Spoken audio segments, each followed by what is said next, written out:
Salut, c'est Lisa et Camille et vous écoutez Débauche, l'édition spéciale, la battle d'anecdotes. Alors pour celles qui sont nouvelles, Camille et moi nous affrontons au micro armés de nos meilleures histoires sexo collectées auprès de vous, la communauté Femtasy et de nos potes. Et en fait, c'est à vous, très chers débauchés, de choisir la gagnante. Alors pour cela, rien de plus simple, vous commentez cet épisode avec le nom de votre anecdote préférée, écrivez Lisa ou Camille en commentaire et nous compterons les points. Autant vous dire qu'on a tous les deux très envie de gagner. Parce que oui, la perdante devra livrer en direct live au micro son anecdote sexo la plus honteuse. Aïe, aïe, aïe. Je savais pas qu'il y avait ce petit challenge de fin. Donc l'enjeu est de taille, hein. Allez, c'est parti. Ce podcast vous est présenté par Femtasy, dont je suis la rédactrice en chef. Alors Femtasy, c'est la plus grande plateforme d'audio érotique pour les femmes. Chez Femtasy, on fait des masturbations guidées, des histoires érotiques immersives, des sons de couple qui font l'amour, et tout cela du plus vanille au plus hardcore. Alors ouais, j'ai une petite surprise pour vous, mes débauchés. Vous pouvez recevoir un audio entier gratuitement en vous inscrivant à notre newsletter. Le lien est en description de l'épisode. Et on vous laisse avec un petit extrait pour vous mettre dans l'ambiance. Tu t'arrêtes brusquement et te retournes vers moi. On est si proches l'un de l'autre. Entre nous, il y a une électricité qui nous était jusque-là inconnue. J'entends la porte de l'appartement claquer derrière moi. L'homme nous a suivis. J'en reconnais. T'as l'air vraiment subjugué là, qu'est-ce qui se passe? Putain, ça m'a subjugué, ça m'a donné envie, ça y est, dès le début de l'épisode, j'ai déjà envie de les rejoindre. Trop cool. Oui. Alors, est-ce que t'es prête, Camille? Parce que là, franchement, je suis prête. Dans le ring. J'ai préparé mes anecdotes, le battle est là, on est prête. Ouais. Ouais, Octogone, c'est parti. Alors là, le sujet, la catégorie de cette battle, on commence fort. On commence avec les orgies. Ouais. Donc orgie, définition, point définition. Ouais, c'est important. Donc c'est le sexe à plusieurs, et je dirais à plus de 3. Je crois que c'est à partir de 5. Parce qu'on dit on dit un plan à 3 et ensuite on dit un... plan à 4. Ouais, mais franchement, appeler 4 personnes une orgie, je pense que c'est déjà un peu poussé. Ouais, orgie, t'as un peu le côté dionysien où t'as l'impression de voir plein de personnes allongées, tout. Ouais, c'est très hédonistique. Donc ouais. Ok, donc orgie. Ouais. Et c'est parti, on s'affronte. Tu commences? C'est parti. Attention, je commence. J'étais dans un club à Marseille avec mon chéri. Déjà, on adore Marseille. Un truc un peu magique se passe et on rencontre un groupe de polyamoureuses. On dit un polycule d'ailleurs, c'est pas très sexy. Un polycule. Un polycule. Mais ça fait très scientifique. Ouais, SVT. Ouais, vous avez votre polycule sur vous. Bon, avec qui le courant passe trop bien. On atteint une sorte d'harmonie vraiment spéciale, on se chauffe, on s'embrasse tous les 6 et puis on finit par rentrer ensemble. Il se trouve qu'un des couples avec nous plaît pas mal. Et il y avait un jacuzzi, on y va, tout nu. Je suis un peu timide, donc je passe pas mal de temps dans le jacuzzi sur les jets d'eau. C'est terrible, mais je sens venir. Mais bon, les gens se chauffent et puis finissent par rentrer pour commencer à coucher tous ensemble. Je les suis, enthousiaste, je m'allonge. Et là, alors que je me détends, je sens un truc couler. À force d'être restée sur les jets d'eau, je me suis rempli l'anus d'eau.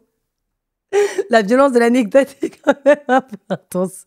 Genre une douche anale, le truc, je cours aux toilettes et relâche 1 litre d'eau. La catastrophe devant beaucoup moins de témoins et heureusement évité. Ah la vache, le coup du... La douche anale lavement anal. Ça. C'est chaud. Bah, c'est surtout qu'effectivement, elle l'a passé à ça, la catastrophe.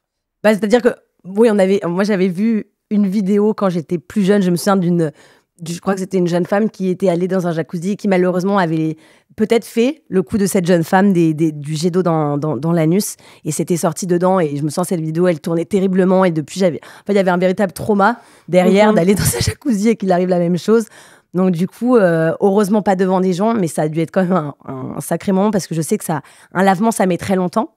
Ça peut durer toute une nuit, du coup, si ça n'a pas été... Ah ouais, mais en plus, avec la force du jet d'eau, si c'est un jacuzzi de bonne qualité, t'imagines? Genre, ton jacuzzi est comment au niveau jet d'eau? Parce que ça pourrait... ça pourrait être pratique. Ben, je trouve que l'intention est bonne. Parce que du coup, je ne sais pas dans quelle pratique elle voulait aller finalement dans cette orgie. Mais fallait que ça soit intentionné, quoi. Mais on a envie de savoir si, après ce lavement, du coup, elle a pu y aller et peut-être justement pouvoir pratiquer d'autres choses. Parce que du coup, tout était ouvert et donc elle pouvait y aller tout chousse. Ouais, pas mal. En tout cas, franchement, j'ai des frissons pour elle parce que t'imagines ta première orgie, t'es stressée, tu te détends, t'es là, ok, tu respires, tu te détends. Et au moment où tu te détends, en fait, t'as un public pour assister à cet événement. Et puis en plus, c'est pas facile de passer le cap, de rejoindre. Enfin, tu sais, quand t'as toute une dynamique de groupe qui se fait, t'es dans le jacuzzi, t'oses pas trop, t'es un peu intimidé, tu te dis ok, j'y vais, je me lance. Et là, il y a ça qui t'arrive. Bon, après, en général, les gens qui participent à des orgies, ils sont quand même hyper, généralement plus ouverts d'esprit, ou pas, ça dépend les circonstances. Donc on espère que cette personne. Mais comment tu fais pour te détendre après ? Parce qu'il n'y a pas un moment où tu te dis, parce que comme tu as dit, si c'est toute la nuit, tu te dis, si ça m'arrive encore, je pense que ta soirée, elle est ruinée. Parce que tu peux plus te dire, je suis saine et sauve pour tout le reste de la soirée, tu vois. Enfin, moi, j'aurais toujours ça en fond, en me disant, faut pas trop que je me détende, du coup, t'es crispé, tu peux pas kiffer. Je pense que ça peut être un peu casse-délire. Ou après, tu peux dire, bon, enough, ou retourner dans ce club à Marseille, espérer de recroiser ce couple et ne pas retourner aussi ardemment dans les jets d'eau. Juste un chouï moins fort. Mais je trouve ça trop mignon parce que j'imagine cette personne dans son petit jacuzzi et tu sais, voir l'ambiance qui se crée et un peu stopper dans son élan. Et c'est dommage, mais en tout cas, le début commençait très très bien et était très excitant. Et je trouve le malheur est évité. Le malheur est évité. Ok, très bonne anecdote. Je pense que tu commences assez fort. Donc, j'espère que je vais être à la hauteur. Ok. C'est parti pour mon anecdote qui est racontée par une auditrice fantasy, une femme. Okay. J'ai décidé de participer à une orgie, suspense, organisée avec un mec que j'aimais bien et avec qui je faisais du sexe de temps en temps. Ok, donc casual sexe, quoi. Ok. L'événement avait l'air plutôt quali, on paye 70 € chacun, on se sape bien, on fait vraiment un effort. Ok, donc 70 €, on est quand même déjà sur un service quand même de plutôt premium, je dirais. En général, tous les clubs, c'est souvent 70 €. Hein. Et là, c'est pas je pense pas que ce soit un club. Un club, c'est vraiment un événement, genre comme une temple night, tu vois, des orgies, juste les événements sexpo, quoi. On arrive, et là, on découvre la plus grosse bande de babacool que j'ai jamais vue. Okay. Que des hippies en Sarwell et beaucoup trop de personnes blanches avec des dreadlocks. En vrai, c'est un red flag, ça. Hein. C'est un red flag, stop, pour toi, les dreads une personne blanche avec des dreads, carrément. Chaud, okay. Ça, c'est drôle parce que j'ai regardé Bob Marley hier. D'accord. Voilà. Et en fait, j'ai appris que sa petite copine avait évité une balle grâce à sa dread. D'accord. Et j'ai trouvé ça assez fou. Désolée. Voilà, donc utile, mais voilà. Mais du coup, pour cette personne, un gros red flag. J'avais envie de partir en courant, mais mon date avait l'air plutôt chaud, donc j'ai pas osé lui dire que c'était pas ma vibe. Alors là, ça c'est effectivement, je comprends. Je comprends la sensation de se dire, ok. En plus, si c'est pour faire une pratique qui peut être plus avancée, tu te dis j'ai envie d'avoir l'air cool, j'ai envie de faire genre. Alors que oui, il faut toujours s'écouter, mais attendons de voir la suite. Donc j'ai pas osé lui dire que c'était pas ma vibe.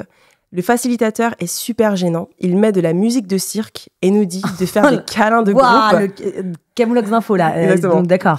Donc il met de la musique de cirque et nous dit de faire des câlins de groupe alors qu'on ne s'était pas échauffé. À un moment, je sors un peu de mon corps et je vois la scène pour ce qu'elle est. Des zadistes en Birkenstock qui se roulent des grosses pelles et je crois que je rentre en dissociation.